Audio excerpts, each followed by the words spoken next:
Et oui les amis, bienvenue à tous pour cette nouvelle aventure sur FC25. Aujourd'hui, on plonge dans l'histoire et la ferveur du RC Lens, ce club légendaire du nord de la France qui fait vibrer ses supporters avec sa passion et son âme ouvrière. Et après des années de lutte et de résilience, le Racing est de retour au sommet du foot français, prêt à écrire une nouvelle page de son histoire. Et ensemble, on va relever le défi, transformer ce club en une machine à gagner, tout en restant fidèle à ses valeurs. Allez, c'est parti, les 100 heures, on va tout donner et on va essayer de rentrer dans l'histoire européenne en remportant une Champions League ou pourquoi pas une coupe européenne.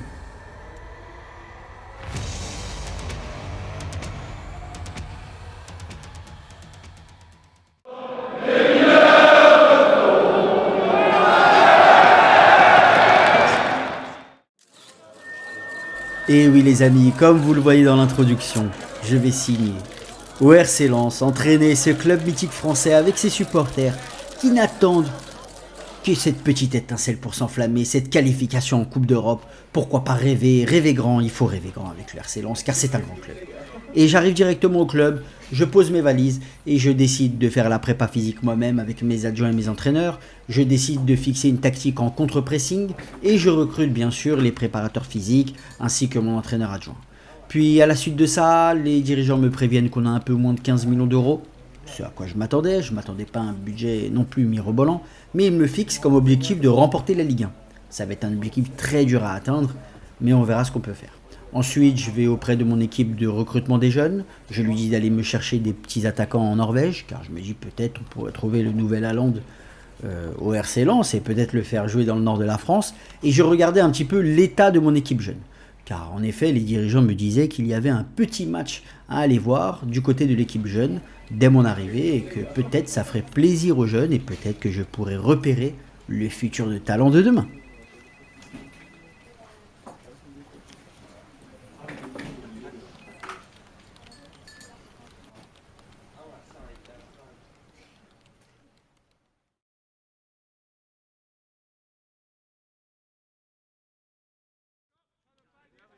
Donc voilà, avec mon assistant, je m'assois sur le banc pour regarder la petite équipe jeune.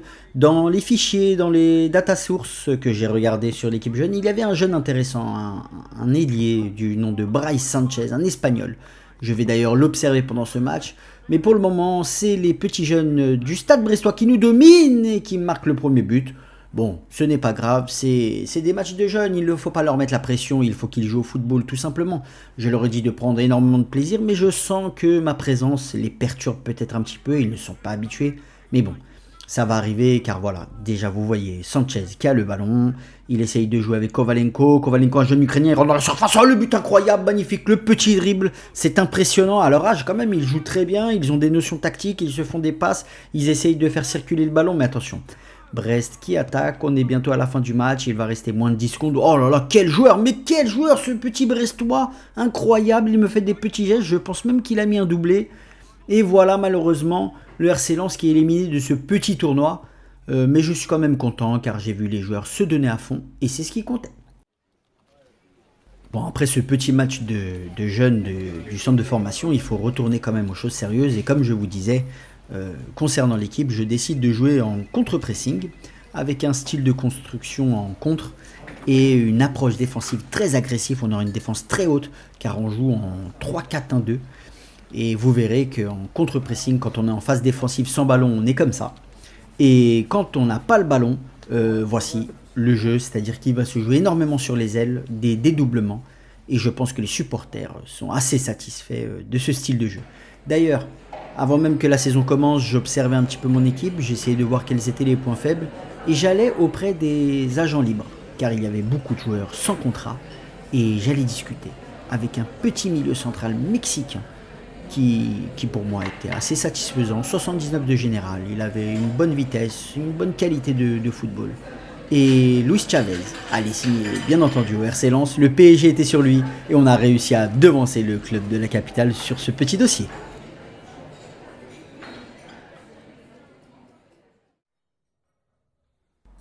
Luis Chavez arrivé au centre d'entraînement, je l'accueillais comme il se devait avec mon staff et bien sûr le capitaine Brice Samba qui l'accueillait.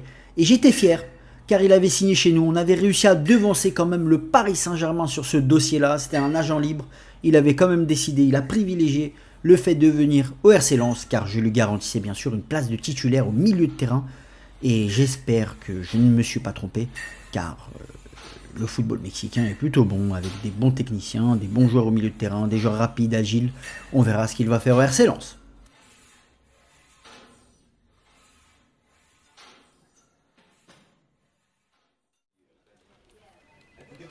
Puis dans la foulée de la signature de Luis Chavez, je recevais un représentant du Sporting Portugal.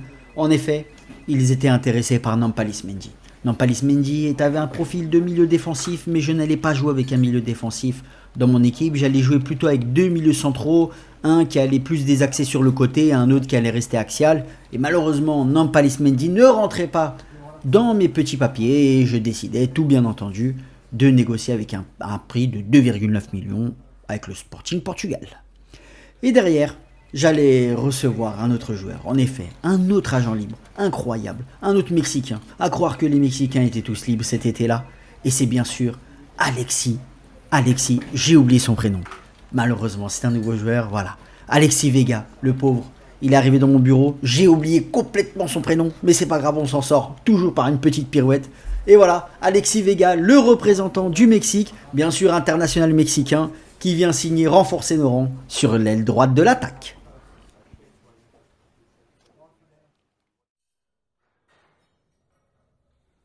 Alexis Vega arrive au centre d'entraînement, bien sûr on avait tout prévu pour son arrivée et comme je vous ai dit juste avant, pour renforcer l'attaque droite, mais en fait c'est faux, c'est l'attaque gauche qu'il allait renforcer bien sûr. Et vous le connaissez, bien entendu, dans le monde du foot, il est assez connu car c'est un international mexicain, il a joué dans de nombreux clubs et voilà. Il signe chez nous, une signature assez prestigieuse quand même, mais qui s'inscrit dans notre tradition et dans notre histoire. On n'est pas là à recruter des stars qui coûtent énormément cher. En plus, ils ont des salaires assez convenables, donc on est content de la signature de Vega et son compatriote Sanchez. Et bien sûr, toutes les belles histoires ont une fin. Je dis au revoir à Nampalys Mendy, peut-être dans une autre vie ou peut-être dans un autre club, mais en tout cas, son histoire ne s'inscrira pas au RC Lens.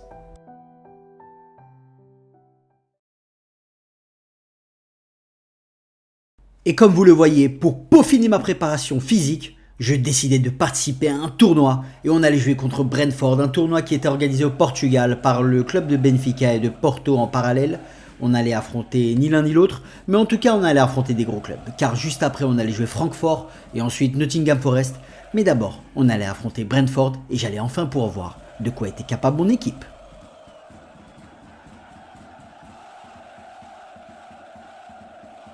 Brentford qui est une très belle équipe pour se préparer en effet, elle est très physique, elle est très costaud et à la 7ème minute, on se retrouve aux arrière-postes avec Mbeumo qui essaye de nous attaquer, mais Brice Samba heureusement qu'il est là pour arrêter le ballon et la détourner en corner car ça allait être dangereux. Et attention, le corner à la 9ème minute, juste après l'occasion, la première occasion de Mbeumo. Attention, les joueurs de Brentford dans la surface, ça cafouille un petit peu et non, Igor Thiago qui nous met ce but et ça nous fait déjà un 0 alors qu'on n'est même pas à la 10ème minute de jeu.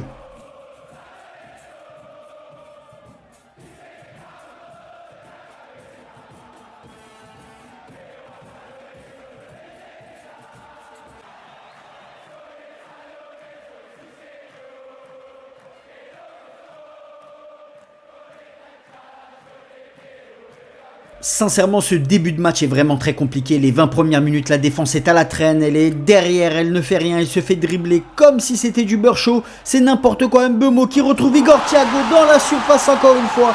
Et il rentre dans notre défense comme s'ils étaient chez eux. Et ils mènent déjà 2-0 alors qu'on est à peine à la 23e minute de jeu. J'ai peur que ça commence à devenir un match très difficile.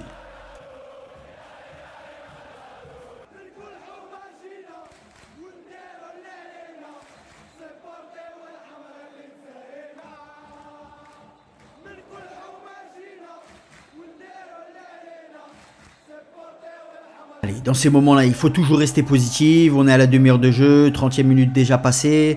Mon équipe va partir en contre-attaque. C'est ça que je veux exploiter. Allez, avec Chavez qui est titulaire. Il joue avec Vega, son compatriote, là-bas côté gauche. Ça va aller vite. Allez, Enzola qui j'ai mis en attaque. Qui va mettre une passe en profondeur à Soto 40. Oh, incroyable! Quel but! c'est incroyable, quelle passe de Enzola en l'air, en profondeur pour Sotoka, Sotoka qui la contrôle, qui met une frappe un petit peu croisée comme ça, très difficile à mettre et il la met en pleine lucarne et on revient dans le match alors qu'on est totalement à la rue.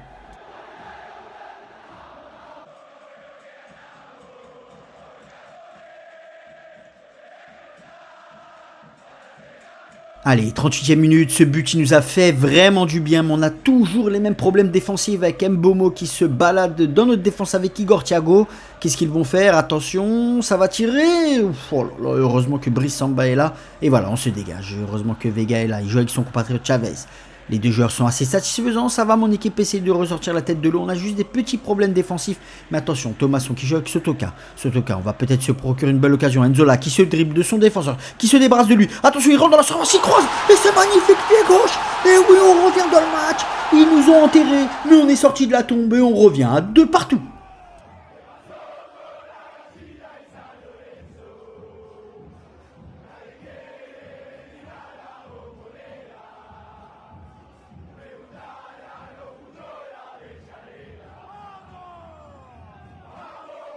Attention, dans notre surface encore, ça joue facilement, mais heureusement que Danso est là pour récupérer.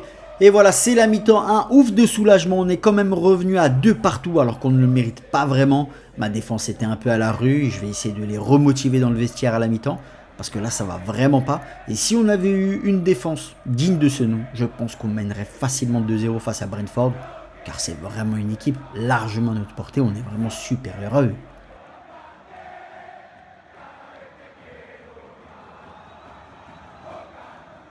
66e minute, on va opérer quelques changements histoire de faire tourner, que tout le monde puisse se mettre en jambes. Il n'y a pas vraiment eu d'occasion à se mettre sous la dent. Et maintenant on est à la 77e minute. Mon équipe joue largement mieux en seconde période. On trouve plus facilement le système que j'avais mis en place de passer par les côtés, de dédoubler dans les couloirs avec les arrière droits et arrière gauche. Marche à merveille. Fulgini se retrouve aux avant-postes. Il passe à Diouf qui venait de rentrer. Diouf bute sur le gardien, très belle frappe. Et attention, Machado, 86e minute. On a vraiment sorti la tête de l'eau et maintenant c'est Brentford, les joueurs de Brentford qui ont la tête sous l'eau. Fulgini qui se dribble de ses joueurs. Attention, Wesley Saïd la frappe et elle passe tout juste à côté des buts. Quelle belle frappe incroyable. Et on a la 92e minute. Je pense dernière occasion du match. Thomasson qui récupère, excusez-moi, et Thomasson qui dégage. Et ça nous fait quand même 2 partout. Un beau match satisfaisant. Première mi-temps, on avait fait les 20 premières minutes, on était totalement à la rue. On a réussi à ressortir la tête de l'eau grâce à notre attaque. Notre défense a été largement meilleure en seconde période et l'équipe de manière globale a été meilleure en seconde période. Et je pense que mon équipe commence à comprendre tout doucement ce que je veux instiller comme jeu et ce que je veux faire de cette équipe.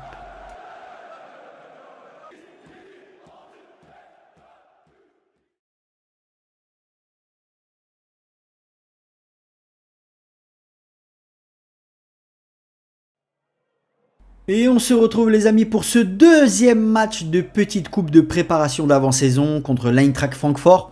Bien sûr, comme vous l'avez vu dans la composition, je n'ai pas changé grand-chose. J'étais quand même satisfait de la deuxième période qu'avaient fait mes joueurs. Et avant le match, bien sûr, je leur disais qu'il fallait continuer sur le même rythme que la deuxième période lors du dernier match et essayer dès le début d'étouffer l'Eintracht Francfort qui est une très belle équipe, très dangereuse. Allez, mon équipe qui engage, je leur ai dit de ne pas faire les mêmes erreurs que contre Brentford. Bien sûr, quand on a le ballon, il faut être patient. Il faut faire circuler le ballon d'avant en arrière, de droite à gauche. Ça ne sert à rien d'essayer de trouver que des passes en avant, car parfois, voilà, on est bloqué dans le jeu, on n'y arrive pas. Il faut tout simplement faire tourner le ballon. Et c'est ce que mon équipe fait. Là, on est à la 4e minute avec Chavez au milieu de terrain. C'est lui la tour de contrôle, c'est lui qui contrôle le jeu. Bien sûr, il se fait presser par 2 joueurs, mais voilà. C'est la classe à l'international, vous voyez, voilà, il a le ballon, il ne panique pas.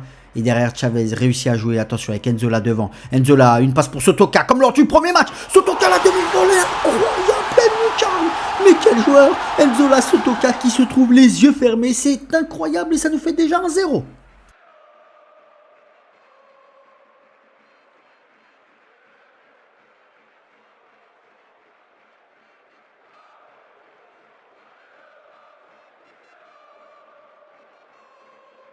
On est à la 33e minute. Pour l'instant, ce que je vois de mon équipe me plaît énormément. On est resté sur la même dynamique que la deuxième période contre Brentford. Et mon équipe joue vraiment très bien. On a moins d'errements défensifs, même si attention, ça peut arriver n'importe quand les déconcentrations. En plus, l'Eintracht Francfort qui est assez fort. Et heureusement que Brice Samba est là. Franchement, gardien international de l'équipe de France. Ce n'est pas pour rien. Il est là, il assure nos cages. Il nous défend et il réussit à arrêter des ballons incroyables qui nous sauvent littéralement depuis ce début de préparation. Attention, les joueurs de l'Eintracht Francfort qui attaquent fortement nos cages. Et on réussit à conserver ce 1-0 magnifique. Avec ma défense qui tient, le gardien Brice Samba qui est toujours là. Et voilà, le milieu de terrain, Chavez, qui, comme je vous ai dit, quand on est en phase de possession de ballon, c'est lui qui contrôle le milieu du terrain. Fulgini qui se déporte un petit peu sur le côté. Et Thomasson qui l'accompagne, qui se déporte aussi. Attention, cette belle passe pour Renzo là. Et la frappe s'écrase sur la transversale. Incroyable. On domine vraiment cette équipe de l'Eintracht Francfort. Ils ont eu 2 petites occasions, mais voilà, ce n'est vraiment rien. Et je suis vraiment satisfait. Mon équipe est là, dans l'agressivité. On y est. On met le pied sur le ballon. Et voilà, l'arbitre qui siffle la fin de la première période après cette frappe de Chavez.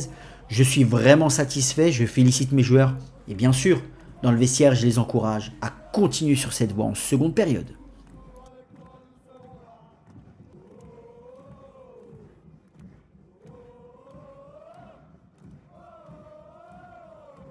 Allez, début de la seconde période, j'ai envie vraiment de voir une première victoire contre l'Eintracht Francfort par rapport à ce qu'on a proposé en première période, on mérite vraiment. Et voilà, pour le moral, il faut se le dire, c'est très important avant que la saison ne commence, on aura une saison assez longue quand même, on n'a pas de coupe européenne cette année, mais ce qui nous permettra peut-être de nous placer en tête du... Oh là là là, incroyable. Et sur une action anodine, on vient de démarrer la seconde période, une frappe, j'ai envie de dire, c'est même pas une frappe, que Brice Samba avait facilement et au final, mes défenseurs ne suivent pas le deuxième attaquant qui, en tant que renard de surface, pousse le ballon au fond des cages et ça nous fait un partout. Allez, 66e minute, mon équipe, on a un petit coup de mou quand même, il faut le dire. Ce but est venu nous assommer la tête tout simplement. Un coup de massue sur la nuque. Et là, mon équipe qui essaie de repartir vers l'avant. Allez, côté droit avec Frankowski, Chavez au milieu de terrain qui contrôle la zone, il contrôle les débats. Attention, magnifique, oh, quelle passe de Fulgini qui trouve Frankowski. Mais c'est incroyable, quelle passe, c'est Fulgini qui reprend la frappe de Frankowski. Et ça nous fait 2-1. Mais quel joueur incroyable, il a trouvé une passe, même moi je n'avais pas vu Frankowski venir sur le côté droit. Et c'est magnifique et ça nous permet de mener 2-1.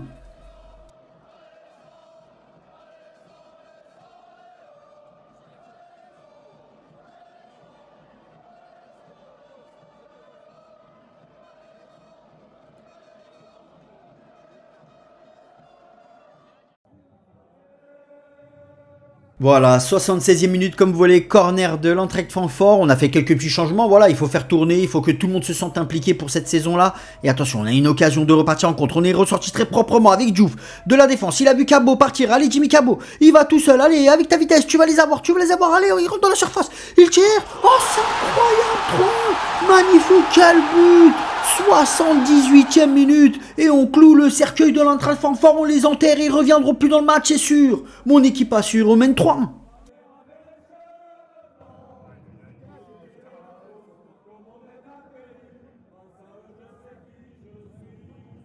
Allez, 92e minute de jeu, l'arbitre va bientôt siffler la fin du match. Allez, c'est le moment de siffler parce que là, on a quand même fait un gros match contre l'Eintracht Francfort. On a prouvé qu'on était une équipe assez dangereuse. J'avais mon équipe type, j'ai fait rentrer les remplaçants qui ont été satisfaisants. Diouf avec Jimmy Cabot, la passe décisive et le but. Et ça nous fait un score de 3-1 tout à fait logique. On a fait un gros match contre l'Eintracht, un peu à l'image de notre deuxième période contre Brentford. Et j'ai l'impression qu'on a commencé à comprendre comment il fallait jouer. Vous voyez, 3 buts qui sont partis sur des contre-attaques tonitruantes. Surtout le dernier est vraiment très beau. Et ça nous fait ce beau score de 3-1. Je suis satisfait et j'espère que mon équipe continuera comme ça et qu'on arrivera serein au début du championnat.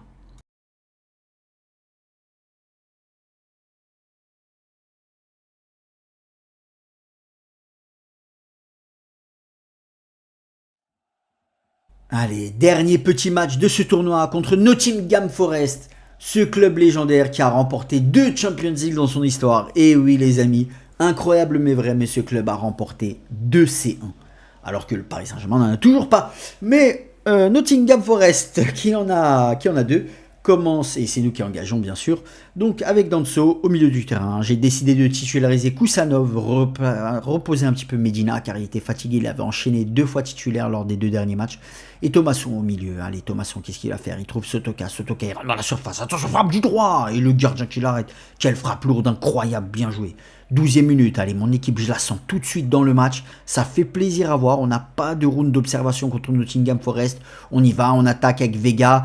Vega et Chavez qui sont des belles recrues, franchement, ils m'impressionnent. Fulgini pour Sotoka, la tête. Oh là là là là, excusez-moi, ce n'était pas Sotoka, c'était Enzo là. La tête incroyable. Attention, Grady qui récupère le ballon avec Chavez. Il n'y a pas faute, il n'y a pas de pénalty. L'arbitre, c'est très bien. Allez, Thomasson, sincèrement, Chavez, il m'impressionne. Il contrôle le milieu de terrain. C'est vraiment son territoire. Il n'y a personne qui bouge. Attention, Sotoka qui ne la perd pas pour Frankowski. Frankowski qui déborde sur son côté droit. Il rentre dans la surface pour Enzola. Enzola qui bute sur le gardien. Attention, il la reprend. Et oui, ça nous fait un 0. Magnifique Enzola. Avec l'abnégation, il tire une fois sur le gardien. Il remet son pied. Ça nous fait un 0.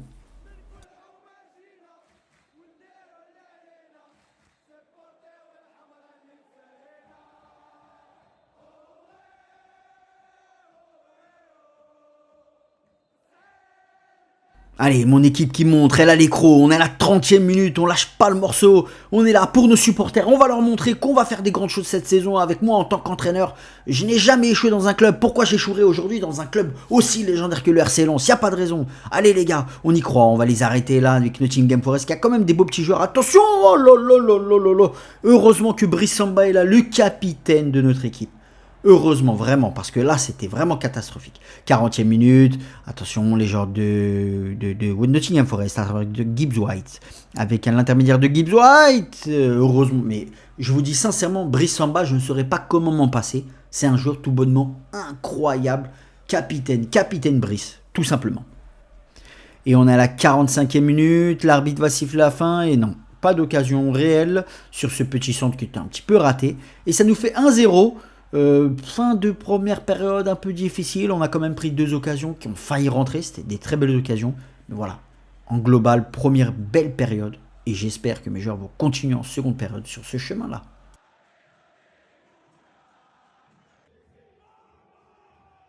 Allez, début de seconde période avec les Anglais qui engagent. Les Anglais à travers Gibbs White qui nous a fait mal lors de la fin de la première période. Mais ma défense qui est plutôt stable aujourd'hui, qui défend super bien. Je les retrouve tout simplement avec Grady qui nous fait un gros match tout à l'heure, qui a fait une intervention dans la surface. L'arbitre n'a pas sifflé en même temps, elle était très propre. Je l'ai revu au ralenti dans les vestiaires, il n'y avait pas de problème. Et Frankowski avec Thomasson, Sotoka, qu'est-ce qu'il va faire? Il va servir Enzola, il rentre dans la surface. Il croise et c'est magnifique, doublé de Enzola. Et Enzola, incroyable, qui se trouve les yeux fermés. On dirait ça fait des années qu'ils jouent ensemble alors que c'est à peine, ils se connaissent depuis quelques semaines et ça me fait vraiment plaisir de voir une paire d'attaques comme ça et ça nous fait 2-0.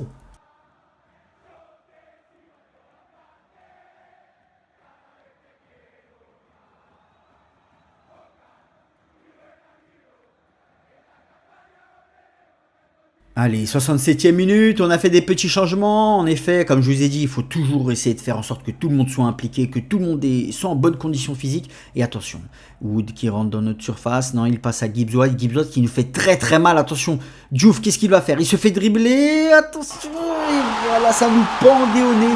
Gibbs White qui nous a fait mal en première période et là qui nous fait mal en seconde. Et qui met ce but. Attention, on va vers de grandes déconvenues, mais il faut continuer à bien défendre.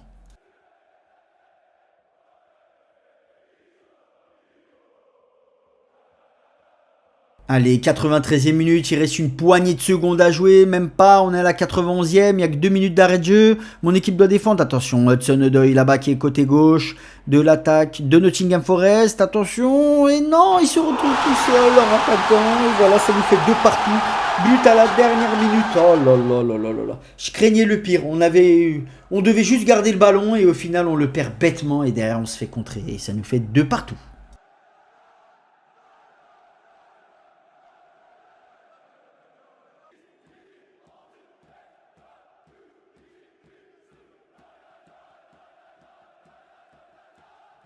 Et voilà, sur cette dernière occasion, l'arbitre siffle la fin du match. Il y a 2-2, bien sûr, il y a des choses à prendre, il y a des choses à jeter.